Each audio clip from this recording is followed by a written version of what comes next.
You know what that means. Time for some Texans talking some football. Let's go, baby. I, of course, am SAJ coming to you live from the Sombrero Roses studios on Walsham Road. What's up, everybody? I'm BD coming at you from the Mexican Manhattan studios. Hope Ooh, you've all been having a good week so far. good one, Brian. Good one. Like it. Man, Brian's swinging from the fences That's today. right. That's right. It is Tuesday. It is a glorious Tuesday. Not only is it preseason NFL football going on, and I've got a little bit to brag about, a little bit to be excited about, maybe some things to look forward to this season. Maybe not last place, right? Texans or the Cowboys looked pretty decent, right? Dak Prescott didn't throw 18 interceptions in preseason. Although he Well, he probably didn't play, so played. there's that. So there you go. There was some decent looking teams this year, you know, all things considered. Yeah, I mean, we're a little bit biased, right? We're happy the NFL is back. We're happy that, college football is getting ready to start. High school football is chomping at the bit, ready to go. Like, this is the time of year. It's 18 million degrees outside. We know it's gonna end though, right? That's right. Football has arrived. So God, in all of his glory and all of his mercy, has decided that we've suffered long enough. The temperature will go down. Football scores will go up. Maybe a month from now, but you know what? We're eventually going to get out of the mid 105s because 150s, bro. Come on, dude. I got in my truck this afternoon at 5:30, and it said 108. 108. What the hell? What exactly? Hell, Texas. There you go. So, lots to talk about. We are going to start with what arguably was a surprisingly decent championship game in the National Arena League football, right? We talked about it. Carolina Cobras was taking on the Jacksonville Sharks at home.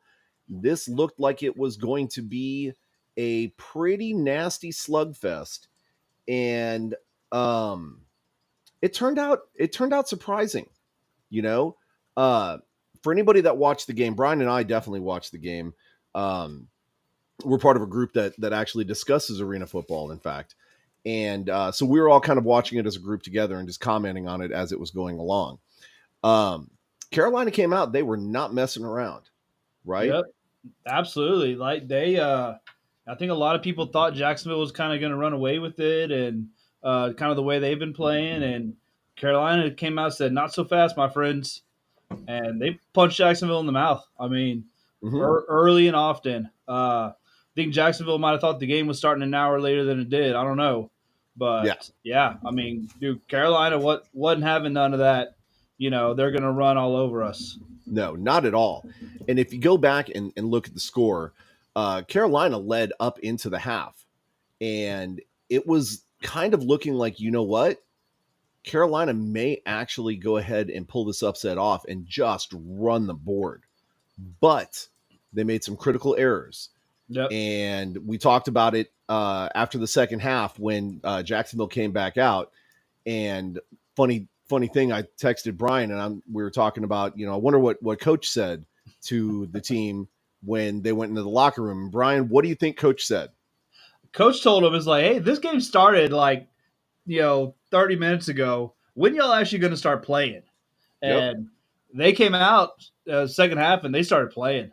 I mean, first, what was it? The first play out of the gate was like a 49-yard touchdown pass, if I remember correctly, right? Yep. Like that was the first play out of the half, and then Carolina came down and scored, and then that was the last time Carolina scored in that quarter. Jacksonville held them that first touchdown, and that was it. And after that, Jacksonville looked like they were solely in charge of that game. Mm-hmm. It was complete different team that came out that second half for both of them. Yep. I mean, Carolina just making stupid mistakes, Mm-hmm. and yeah, they had no business losing the game, but they did.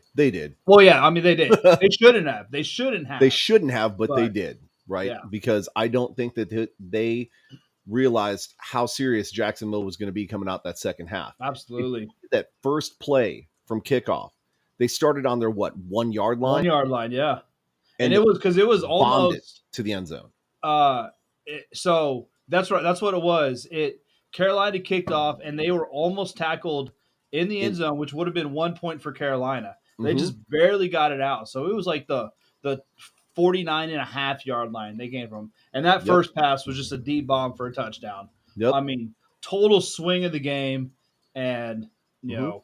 And if you look at the coverage, Carolina was not, and you would have expected them to expect that. Yeah. At least one guy going deep.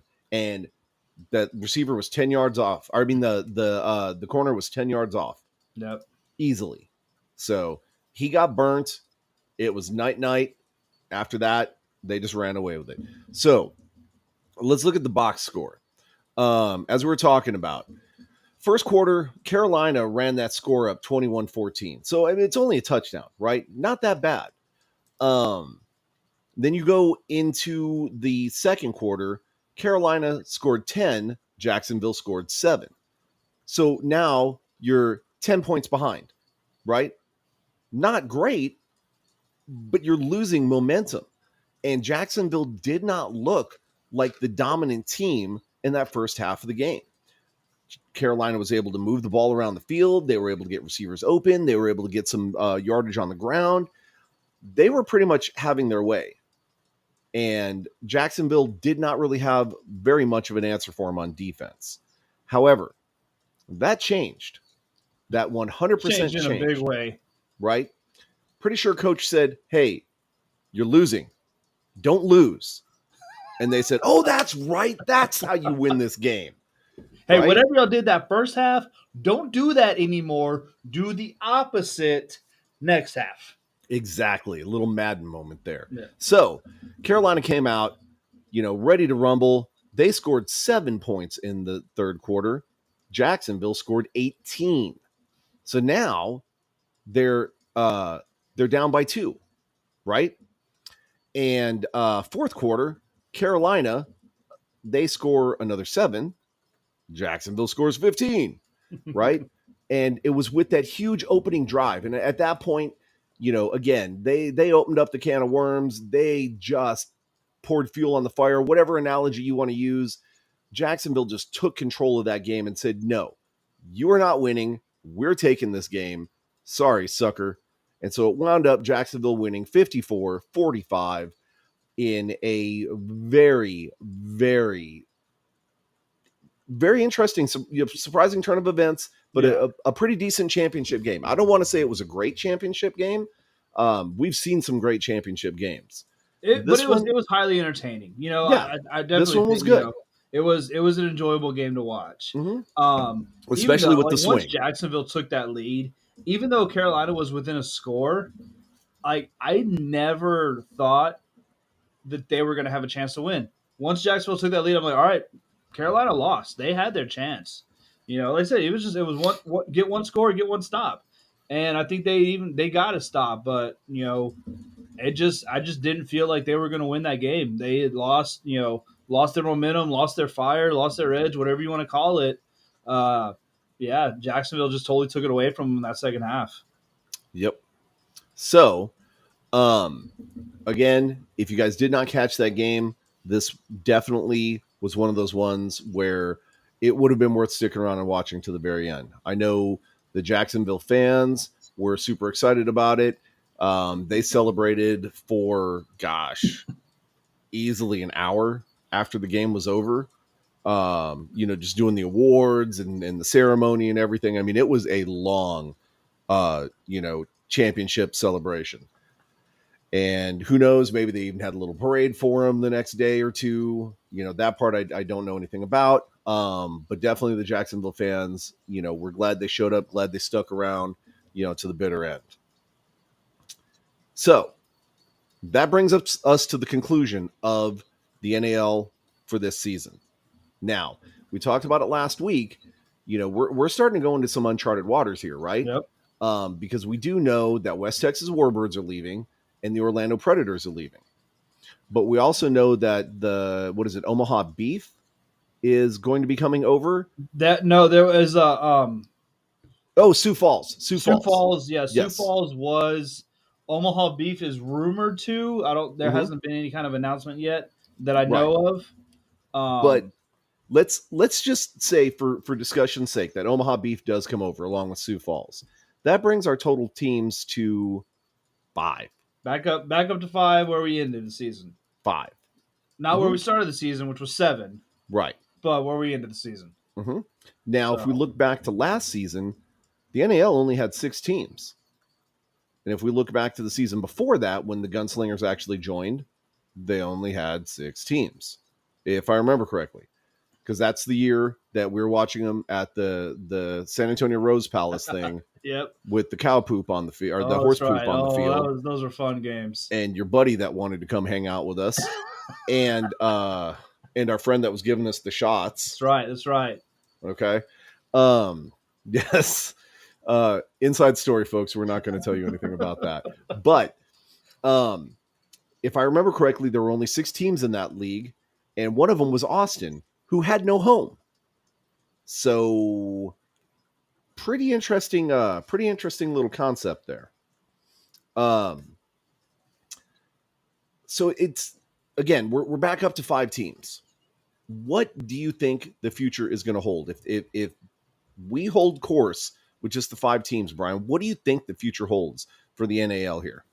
I don't think there's a future in the league if they only have 5 teams. They saw, they tried it with 6 teams, and they saw that didn't work, so they went out and got a couple more. I think they need to field at least 8 to have a shot at success. Even 7 teams doesn't work because that just makes the schedule weird. As we've seen. Exactly. You would have 4 weeks ago, I would have told you, NAL was probably going to fold, and maybe like the IFL would kind of absorb, the Sharks and Gunslingers and the teams that weren't jumping to AFL. But looks like NAL's got plans to stick around. They're recruiting teams, so hopefully they can get at least 8, just to have a pretty solid season, and just a good easy schedule to handle. So. Yep. So here's something that's interesting.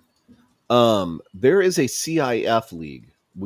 I believe we mentioned it last week when we were. Yeah, that's where those teams are potentially coming from. The Beef and Sioux Falls. Right. So if you go to their website, the CIF is down to 5 teams. Right. I'm gonna see if I can bring up their teams and see what they've got going on here. No, I don't see. They've got it on their banner here. I'll share a video with everybody, so everybody can see what I'm talking about. Okay, but you see up here in the well, it's not showing it now. That we're gonna go to. Do you see the Championship Indoor Football League screen? So I cannot, but sometimes it doesn't like to show me the stuff. But I'm looking at the teams on mine. Here, I've just added it. Oh, there we go. And let me see if I can stop sharing screen. And then we're going to go to champion. We're going to share that screen. Okay, here we go. Up here, there's the 5 teams right there. You've got the Liberty, the Marshals, the Mustangs, the Outlaws, and the Storm. Yep. Here's an interesting concept. Why don't they combine forces with the CIF? Now, I understand that the CIF teams are all pretty much centrally located, and the NAL teams are kind of spread around that, right? You're going to have... I think NAL is mostly just Southern teams. Are there any... I mean, you had Albany, but, no, I mean, it's pretty much... It looks like it's, all East Coast teams, and these are all, kind of centrally located teams like Kansas, Nebraska, things like that. So, how about this? They play it like the AFL, NFL used to, right? You could do cross whatever, but whoever wins right, goes up. You have your divisional and your AFL, your divisional and your NFL, and then you have your championship game, one from each. What about that? Yeah, I don't know how the how the rules differ and stuff like that. And because NAL has their kickoff rules with the deuce and then the 1 point touchback and stuff like Mm-hmm. that. I'm not sure what the CIF's rules are, but That I that's don't something know, but interesting. If neither one of them can pull together a solid 8 team league, then yeah, maybe they join forces. I mean, that'd be kind of funny. The two teams from the NAL that came from the CIF, it's wind up like, playing hey, back in we're the leaving. CIF. Oh, hey guys, we're Ah, playing y'all again. no, we're We're just moving back. across the street. That's Yeah, all. yeah. So It's like going to a rival high school and then meeting you, each other to play. yeah, you play your old rival high school. Yeah. Yeah, So it's going to be interesting to see how that all pans out. Again, we do know that the NAL is going to be back up to 5, and we'll see what happens. Uh, what I'm interested to see is because so the CIF has already updated their website. NAL hasn't really done anything with their website. Neither has the IFL. So Sioux Falls Storm is still on the banner for the IFL. Who is the other team that was leaving? Um, I can't remember who the other team was. Um, but you don't see West Texas Warbirds in the IFL. You don't no. see the Orlando Predators in the any of the other ones. Um, and we're not hearing anything. I've heard no buzz this week at all from the AFL. So, everything as far as arena football goes is definitely up in the air. It's, you know, right now it's any person's guess as to who is going to wind up where, right? But it's worth keeping an eye on it because, next summer we're going to need something to watch. And so here you go. They Now, still got their countdown on the Arena Football League home of 199 days to kickoff. So good luck with that. Again, I'm an old AFL guy, right? The whole Kurt Warner story, I keep going back to that, right? Because it's relevant, it's important. This is an avenue for players to get to the big show. This is a step on the journey.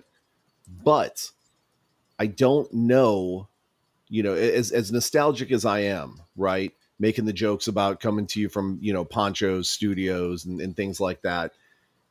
I don't know that the AFL is ever going to be able to recapture the glory that it used to have, right? We used to have an AFL game on PlayStation and custom teams and all these different things. And you could recreate the old school gunslingers and do all this stuff. I don't know that we're ever going to get back to that kind of glory again, right?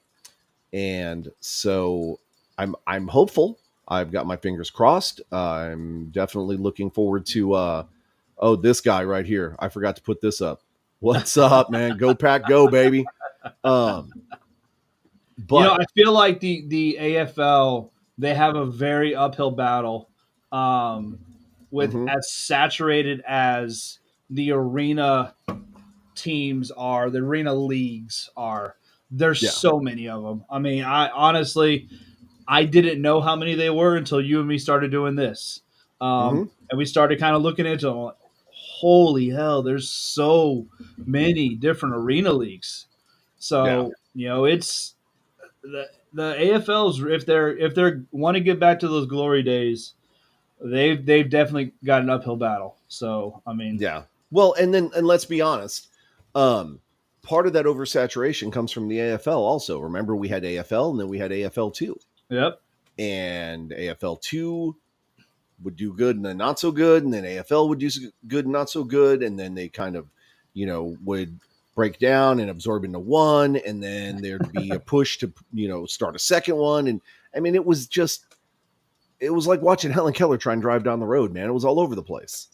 So it turned out to be what it was, but I really think that a lot of the oversaturation starts with the AFL, oh right? yeah, And By so far, now we're trying to bring the AFL back, and I wonder how much of that is inspired by like the USFL coming back, the XFL coming back, and the AFL executives or the people that own the copyrights to it thinking, you know what, if they can do it, I they wonder if can we do it. can We can also. too. Yeah.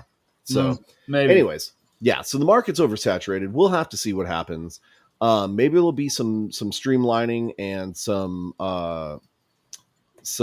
predatory behavior on some of the stronger leagues taking away and then some of them going away. We'll have to see what happens. But there we go with indoor football. Goodbye. Now, the gift that keeps on giving. I'm a hometown homer. I absolutely love the XFL. I cannot stress this enough, right? I don't know if we've heard you say that before, Jay. You've heard I me don't think we have. every single episode. And here's the reason why. We just hit a milestone, Brian. Yes, we did. 50 XFL 50 players 5 0. signed NFL. Yeah, 50 XFL players signed to NFL rosters. Fantastic. Yep. Like that. I mean, I can't put into like how awesome that is for the XFL, for these players. I mean, that's absolutely what the purpose of the league is. And right there, they're showing, hey, we're doing our job. 50 players from our league are now signed to NFL rosters. And if that's not a reason for players that are on the bubble to come to the XFL next season, I don't know what is. Yeah. Never in the history of spring football has any one league produced 50 players that have signed an NFL contract.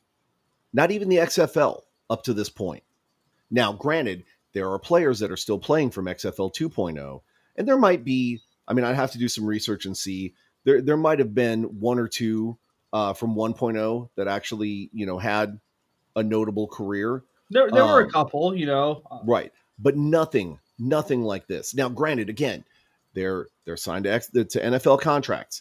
They may still get cut, right? Yeah, these aren't preseason contracts, but still, yeah, they're giving their shot. They have their shot right now, which is all any of them wanted. So, yep.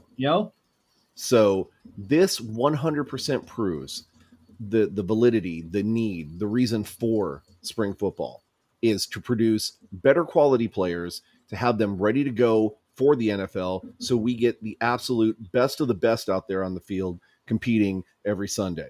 Yep. And maybe some of the XFL players will snap to and be like, holy crap, maybe I need to step my game up. Maybe some of our favorite second and third string players wind up on a practice squad, and maybe it's a wake-up call to them, or maybe some of them wind up in the XFL or even USFL. And see, this is the part where I would love to be able to say that, the USFL has validity here as well. And it does. I don't, pardon me. I don't want to take anything away from the USFL. If they would just be transparent with some of their information, we could talk about them.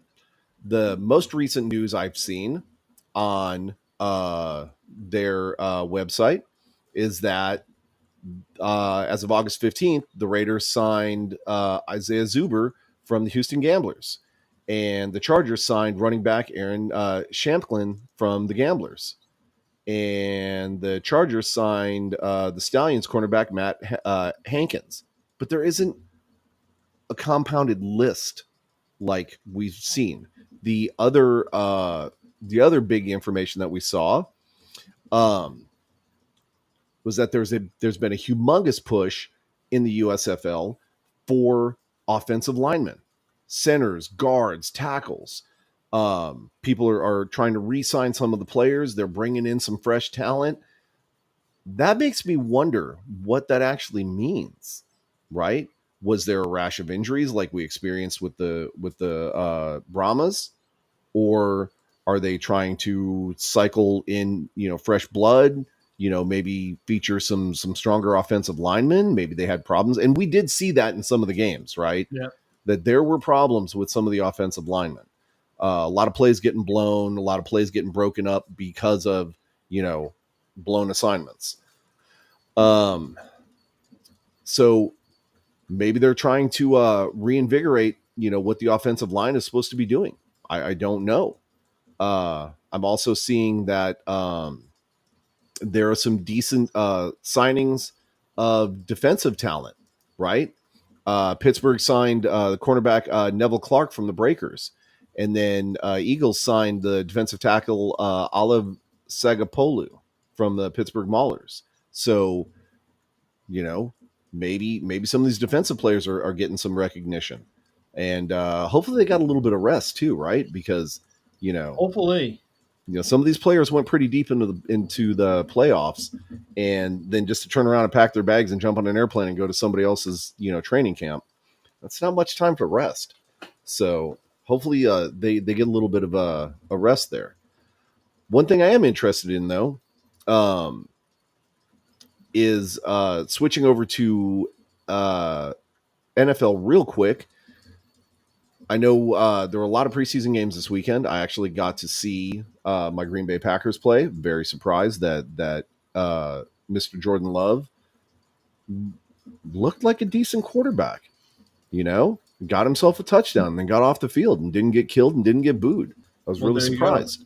However, Green Bay also cut their backup quarterback. That was Love and Rodgers' backup.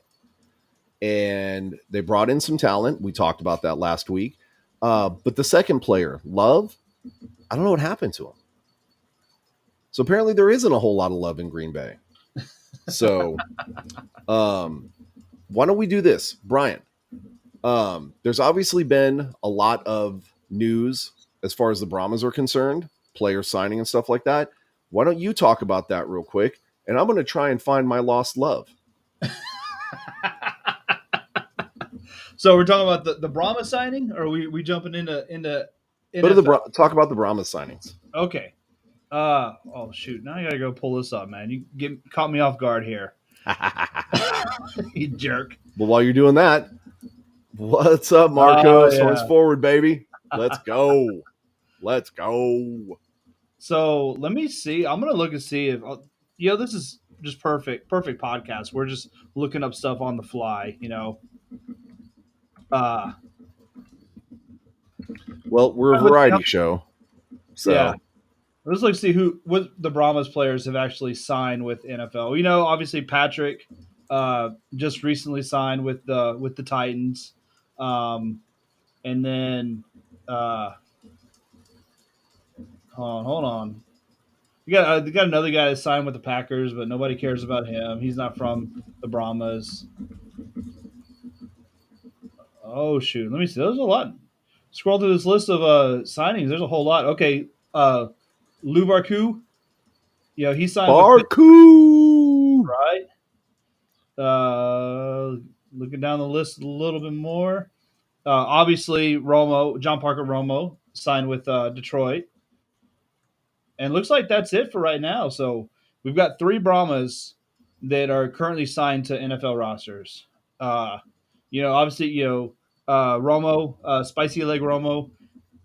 We're assuming that he's pretty, got the job in hand. Considering they've released his jersey and all that. I don't think Detroit would do that if they weren't planning on keeping him. Barku and Patrick, we'll see. Hopefully they can stick with the teams. I know Tennessee's been having some issues with running back, so that's why they brought Patrick in.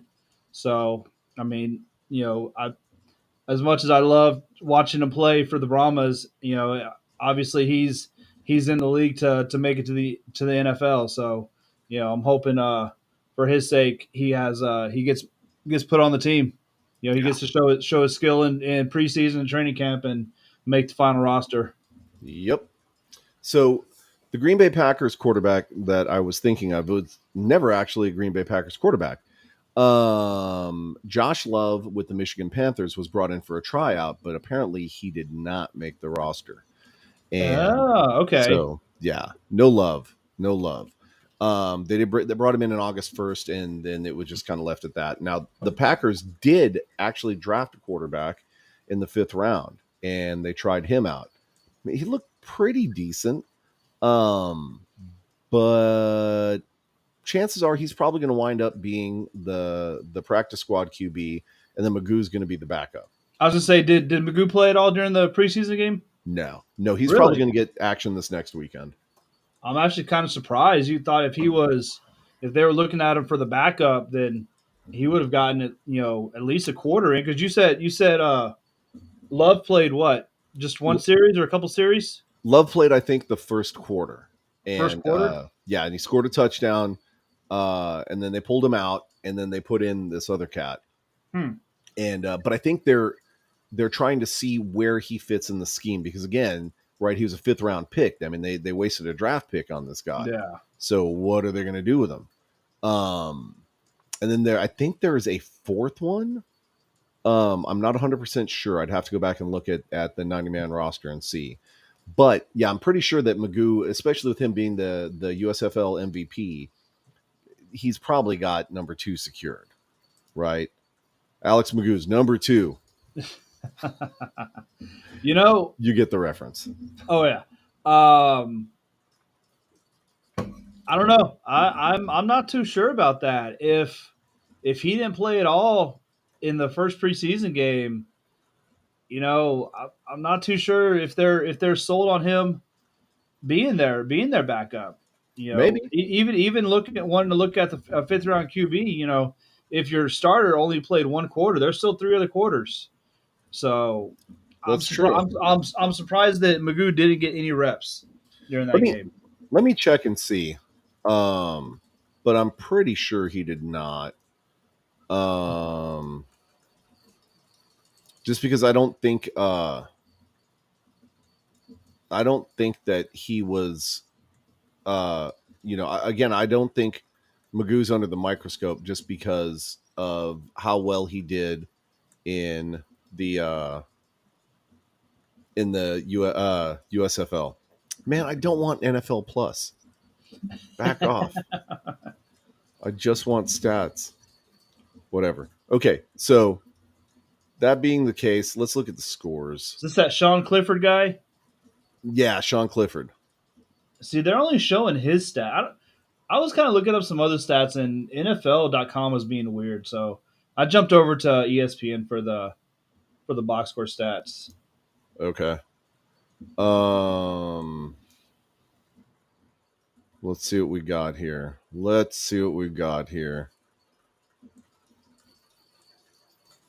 Yeah, Jordan Love to Romeo Dobbs, touchdown, bada boom, bada bing.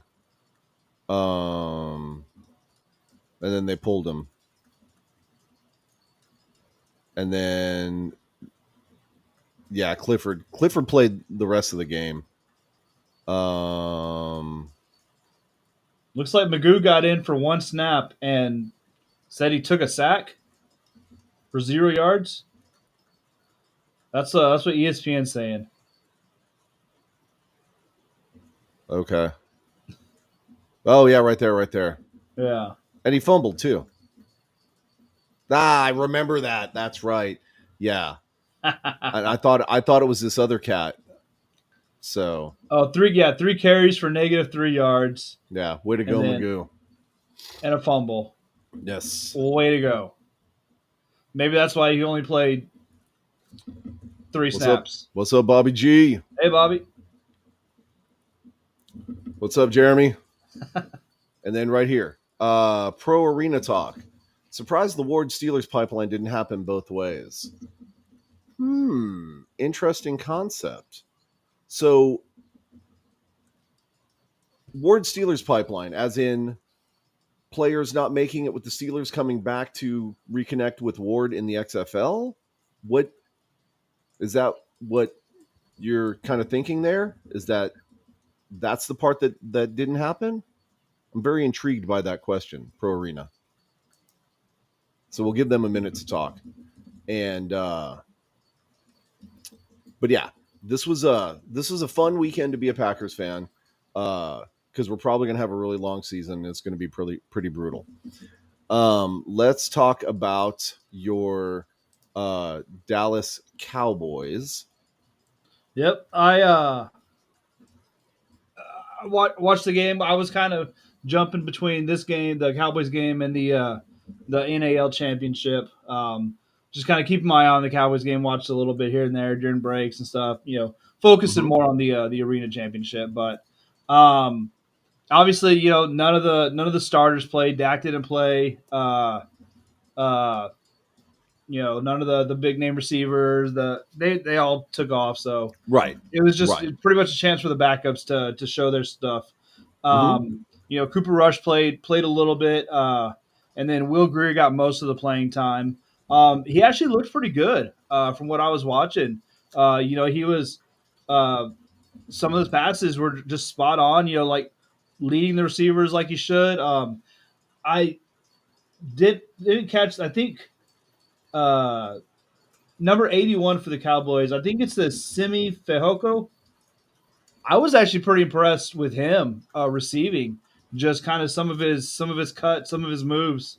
I don't know if he's going to make the team, but like kind of the few catches I saw him make was actually pretty good looking. One thing and out Deuce Vaughn. So he had a pretty solid game. 8 carries, 50 yards, touchdown, long run of 26. Uh, I think he looked nervous early in the game. Um, maybe because it's his first time playing in the NFL, just got drafted, all that stuff. He looked a little lost early. And I was kind of saying to myself, I'm like, all right, now you got to find another backup because he's might not make it. But then he looked like he got settled, and then he broke that 26-yard run, and it just like it came out of nowhere. And once he got that, he was just chugging along. So um, I was pleasantly surprised with him, kind of after his initial, like I said, looked like nervousness, just kind of unsure of what to do, but he looks solid. So I'm looking forward to seeing him progress. Yeah. So, um, I've got to say, I'm really surprised. You know, if there are any Houston, elite fans in our midst, kudos to you guys. You beat the New England Patriots 20-9, and it looked like a pretty solid team from what I can tell from the box score. I didn't watch it because again, I'm not a Texans fan. Um, but they kind of have my interest now. Quarterback Davis Mills, 9 of 12, 99 yards, one touchdown, 126.7 QB rating. Okay. Case Keenum, a name we've heard before. Yep. 9 of 14, had 103 quarterback rating. And then CJ Stroud, 2 of 4, 17 quarterback rating. That's yeah. Um Bailey Zapp, I guess, with New England. Zappa. I'm not sure. I've never heard of this person before. 12 of 14, 79, 90.2, right? Malik Cunningham, 3 of 4, 19, 84.4. And then their third stringer, well, potentially, Trace McSorley, which I feel like I've heard his name before. He was 1 of 3, 42.4, right? So, they did okay, right? Not the best, but okay. But receiving was just insane. Houston receiving, Tank Dell, 5 receptions, total 65 yards, longest was 24. Xavier Hutchison had 1 for 20. Jared Wayne, 1 for 19. I mean, those are pretty respectable catches. And then you go over to New England, Tyquan Thornton had his longest was 27. He got 2 for 31. And then after that, that was about it. Nothing. You had 1 reception that was over 10 yards. That was an 11-yard reception. Everything else was like 7-6 yards. Yeah. So Houston, look at these long, from Houston, 24, 20, 19, 10, 12, 11, bunch of like just longer passes that they were making. mm-hmm. I mean, Houston had, like you said, New England had the two, the 127 and the 1 for 11, but I mean, not much after that. No. So could this be? We talked about it with the USFL and the Gamblers. Did they have their turnaround moment? Well, unfortunately, they did not, because they turned around and then turned right back around and went back down again. But could this potentially be a sign of a revitalized, reinvigorated, ready to actually play some football Houston team? Thoughts, Brian? It's Houston. Who cares? Okay, we're gonna let that one go. But yeah, Yeah, so maybe. It is still Houston, so they'll if history serves, they'll find some way to screw it up. But yep, I don't hold any ill will to them, man. I hope they're successful. So yep. I give them crap, but So we will definitely be keeping an eye out for Houston, how they progress this season, because there may actually be something there. They may have finally found the secret recipe to get themselves on the board and be relevant. Now, granted, even if they do, people are still going to bash them, and they're going to say, well, it's just Houston. But maybe this is the turning point. Maybe professional football has finally returned to Houston, and the good people of Houston will have something to cheer about. And it may also be the Cowboys' year too, right? it's our year. It is our year. All right. So we'll see what happens there. But let's take a look forward, right? So we've got football next week. We've got I'm sure everybody's starting to get ready for their draft parties if they have not already done so. I know, Brian, you and I have one coming up, and I'm sure you probably have at least two more, because, you're a little bit obsessed with fantasy football. Okay, four. See what I mean? I took a step back this year, so I'm only doing like 5 total. Yeah, took a step back. Took a step back. That's obsessive, bro. Okay, so going into this next week, let's see who our favorite teams are going to be playing this week. Of course, Green Bay is going to be playing New England, who just lost it to Houston. That'll be an interesting game. Dallas will be playing Seattle, who actually just beat Minnesota. Yep. And you're going to be seeing a lot more action from the starters. You think Dak is going to get snaps in this game? I don't think so. They reported, I think it was a week or two ago, that they're pretty much expecting for Dak and most of the starters to probably sit out all preseason, which I Okay. don't get. The way Dak ended last season, that dude needs some real time snaps before the regular season starts. So Yep. I don't agree with it, but I'm not the coach. Very true. Very true. All we can do is speculate. The New York Jets will be playing Tampa Bay this weekend. Obviously, Rodgers is not going to be most likely starting in that game either, because he's old and he's fussy, and Again, brand new team, brand new receivers. Well, I mean, they did steal half of Green Bay's receivers. Is it really though? But like, dude, you need time to gel with your team, your new team. Even like training camp and practice isn't the game. Like, I understand they want to keep these players healthy, but is it really though?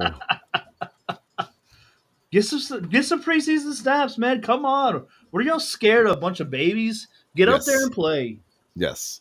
So, we'll see what happens with New York. I very seriously doubt that Aaron Rodgers is going to be taking any snaps this next weekend, because he's a coward. He definitely will be, come start of the season. We're also starting to get to crunch time, where that 90-man roster is going to start getting thinned down to 54. So are they do cuts after the second preseason game, the first round of cuts, right? Some teams may have already done some. I'd have to go back and look and see, because I could have sworn that I saw on NFL's website a tracker that was showing like, who's gotten cut and where and when and why and stuff like that. Okay, so actually, no. So they changed it this year. The league voted. So you keep the 90-player roster through the entire preseason, and then August 29th is the cut down date when it has to go down to 53. So they're not cutting them down in increments this year. Okay, well, It's Green Bay's already cut a receiver, Trey Quinn. well, yeah. I mean, I guess you're going to cut a guy if they suck in a preseason game and try and get somebody else in. But Yeah. but as far as trimming down the rosters to like the 53, they used to step it down, and I think they had like 2 or 3 Oh, rounds of cuts. I take that back. No, it wasn't. It wasn't Green Bay. It was. It was the Lions. Yeah, the Lions cut Trey Quinn. Green Bay hasn't made any cuts, but Minnesota's made 2 already. Yeah. So, an offensive tackle and a linebacker. So, definitely, it looks like Minnesota's trying to stack up to make sure that they can make a run on the NFC North, which arguably is not going to be that hard this year. We'll see. I've got a feeling the NFC North is going to be one of the weaker divisions, if not the weakest in the NFL. Well, in the NFC, Yeah. right? I'm trying to think who would be weaker. I mean, obviously not the East. Who's in the South? It's Tampa, New Orleans. New Orleans is going to be strong. Atlanta is going to be pretty decent. Tampa Bay is not going to be that strong, but Carolina's always scrappy too. And then over in the West, you've got the Cardinals and the Niners and the Seahawks. Yeah. See, I mean, the East and the West are going to be the 2 top teams in the NFC, and then I think the South and North will probably, they'll probably one of those 2 is going to be the bottom of the league. Yeah. So it's going to suck, but that's all right. I was a fan of the Packers. But, in the a lot 80s. of the teams have the Bears have upside if Fields can get it together. Minnesota, they're always okay. Not really contender level, but they're a step or 2 below that. The Lions, just kind of keep getting better and better every year. They may get 10, 11 wins this year. So Lions are going to lion, man. I'm sorry. Possible, but they've been if not they do solid, but if they solidly decent. Right. If they do, it's 100% going to be because of the efforts of one Parker Romo. Okay. He's going to be the one that keeps him in the game. Quite possibly. Right. Because the rest of the team, meh, I'd put them up against probably Steele High School, and they'd give them a run. You know what? Mark it down. Lions win the North. Whoa. What the hell's wrong with you? Okay, folks, you heard it first. Brian has just officially turned in his football card. Watch it happen. Watch it happen. Watch it not happen. Spicy Leg Romo's gonna. Speaking of Brian, what's up, Florida Brian? Horns what's forward, up, baby. What's up? No longer Florida Brian. No longer Florida Brian. That's a good one. Yeah, I told you, like Spicy Leg Roma. He's gonna bring him to the division championship, man. He's gonna be the he's gonna be the missing link in the team. Turf Jesus. Okay.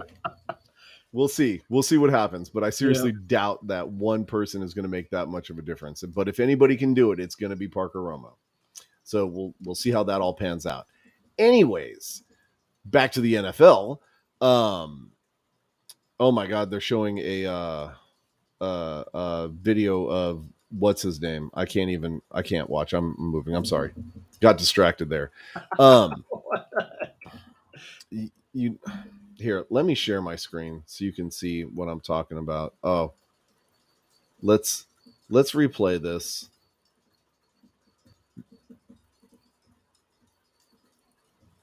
This guy right there. Oh. What?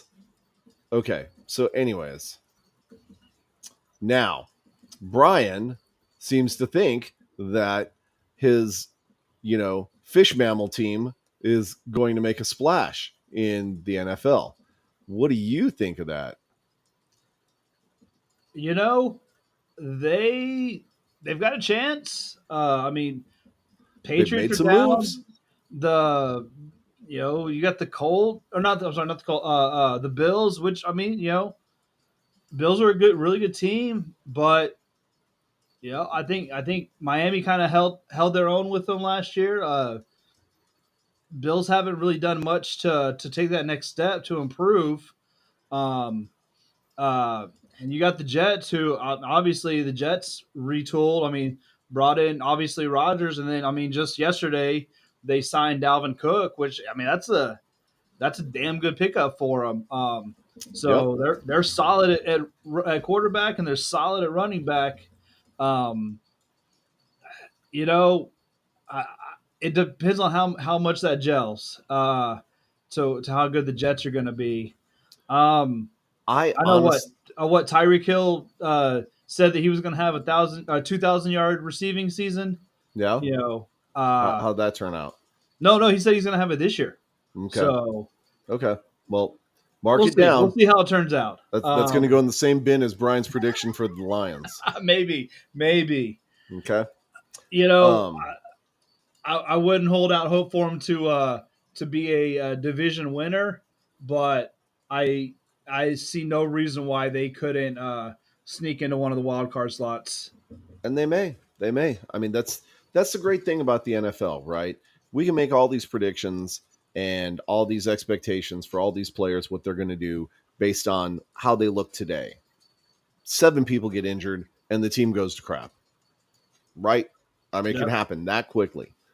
We've seen that, what, 3 seasons ago. My whole fantasy football team was busted because of season ending injuries. And, I had to go bargain basement shopping. And, I think I eked out 3 wins that season after that. It was the most disappointing season I've ever had. It was bad. So anything can happen, especially with this being the NFL and new talent coming in and things being mixed up. We were talking about the AFC. Cook going to the Jets. Also forgot to mention uh, Zeke going to the Patriots. Yeah, Ezekiel Elliott. So their teams are retooling. So uh, it's gonna be interesting what happens. Like I said, obviously the Patriots aren't near what they were. I mean that's understatement of the century. But yeah, um, you know, it's just I still think the the Jets have the kind of the edge, just depending on how they gel. So I think as far as the AFC goes, yeah, the Jets are going to have the definite advantage over everybody. I mean, you've got the seasoned quarterback of Aaron Rodgers. You've got Cook, taking snaps in the back. You've got added a half of couple. Green Bay's receivers from last year. That could be a drawback too, though, right? Could be. Uh, Cobb's about the only one that's going to make, I think, that much of a difference. Any of the rest of them, they're great. I mean, they're good receivers because of Aaron Rodgers. Does that No. make them good receivers? No. It just means that they're good because of Aaron Rodgers. So it's going to be interesting to see what happens with that. But I do think that the Jets have the best shot because of stacking the deck, right? 100%. And so if Aaron Rodgers does make it deep into the playoffs, or if he actually makes it to the championship game, or even wins the championship game, because the deck was stacked. It's the same. It's Tom Brady rehashed. 100%. I said it, and I'm not taking it back. I don't care. Okay. But you're not wrong, and that's kind of well, you say rehashed, but I think Brady did a better job of making the receivers around him better than what Rodgers does. Oh yeah, Um, easily, like because it's not at that point in Brady's career. Like, I don't remember Brady ever being a super egotistical person, no, right? and we know that Aaron Rodgers has been on several occasions. Brady took pay cuts when he moved over to Tampa Bay to make sure that he had the weapons that he needed to be able to be He successful. took pay cuts in New England to do the same thing. Yeah. So yeah. So throughout his career, it's about elevating the team to get to that championship. Now, granted, he gets to ride right along with it, right? So he's smart enough to know that he's experiencing the benefits of that. Oh yeah. But was he doing it just for himself, or was he doing it for himself and everyone else for him? Here's one. If you took Chiefs from the last few years and put them up against one of the 390s teams of Dallas, Denver, or Green Bay, who wins and why? Interesting. I'm going to leave that one up so the fans can see that as well. So we got to go by what rules are we playing with? Are we playing with modern rules? Because KC wins. You know, Yeah. Are we playing with 90s rules where you can, you can maul and hit and do all that stuff?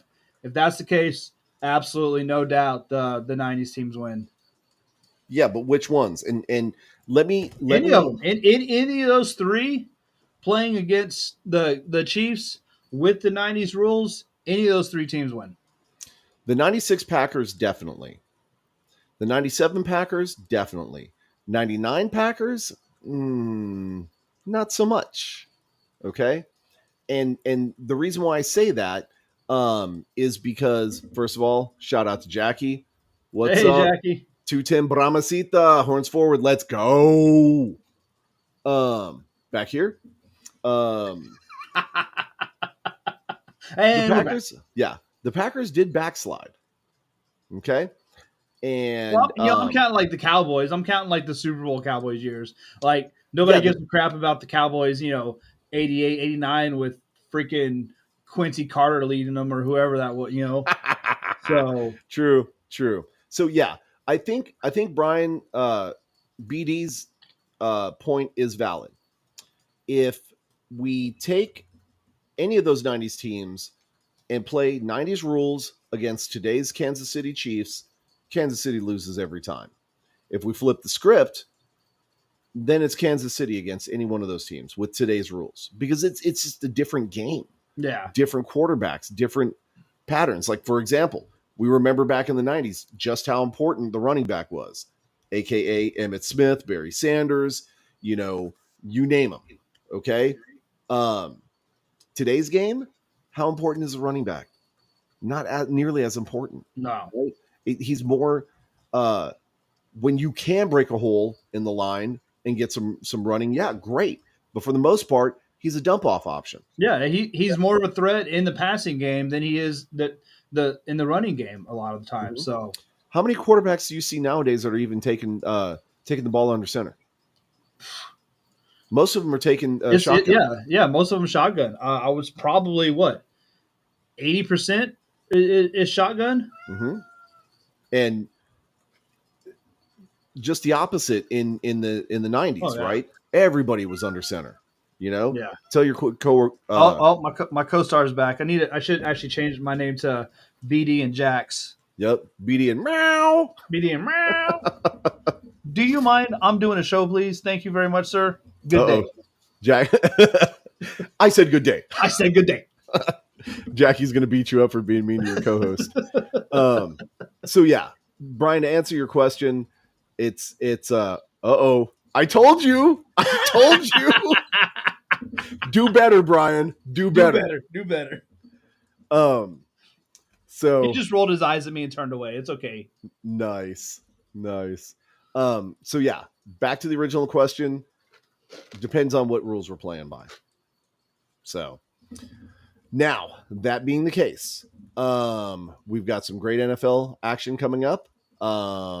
Again, very, very excited about all the love that the XFL is giving to the NFL. 50 players, folks. As Avery Johnson used to say, 5-0. 5-0. 5-0. Yes. I mean, I need to find the video clip of that. Loved Avery Johnson, but that's a whole different show. Again, 50 players signed to NFL contracts from the XFL. Monumental moment. Okay. And that's out of 100 and what they say, I think they said like 110, give or take, that have been given opportunities in the NFL. So that's roughly about 50% odds. You know, if you get invited to the big show from the XFL, you 50-50 chance just about that you might actually make it, which are incredible odds. So, and you know, like I said earlier too, this not only helps the NFL, it also helps the XFL because, like I said, those players that are on the bubble that don't quite make it, they're hey, look at what these players that played in the XFL, they were able to get themselves on tape, show what they can do in this league to get another chance. So that's just going to increase the talent pool that's going to go over to the XFL. And you're just both teams are just going to rise, you know. Yep. So dude, I'm here for it. It's awesome. Yep. Brian wants to see 60 get signed. Jackie said Lante signed with the Falcons. So we're doing great. Again, yeah. So I'm kind of bummed. I'm going to be honest, Brian. Why are you bummed, Jay? I'm kind of bummed that we only have preseason to look forward to now. Like all of our football that we've been talking about has kind of wound down. Yeah. And there isn't really a whole bunch going on. Oh, wait. Yes, there is. But wait, there's more. We've got NFL preseason going on this weekend. We've got some Pigskin Classic happening here in San Antonio next weekend.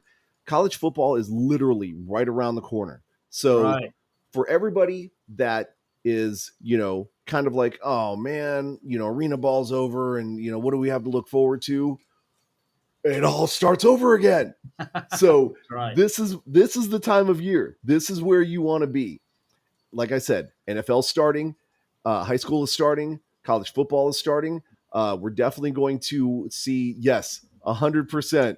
Brian got the reference. I'll buy that for $1. Let's go.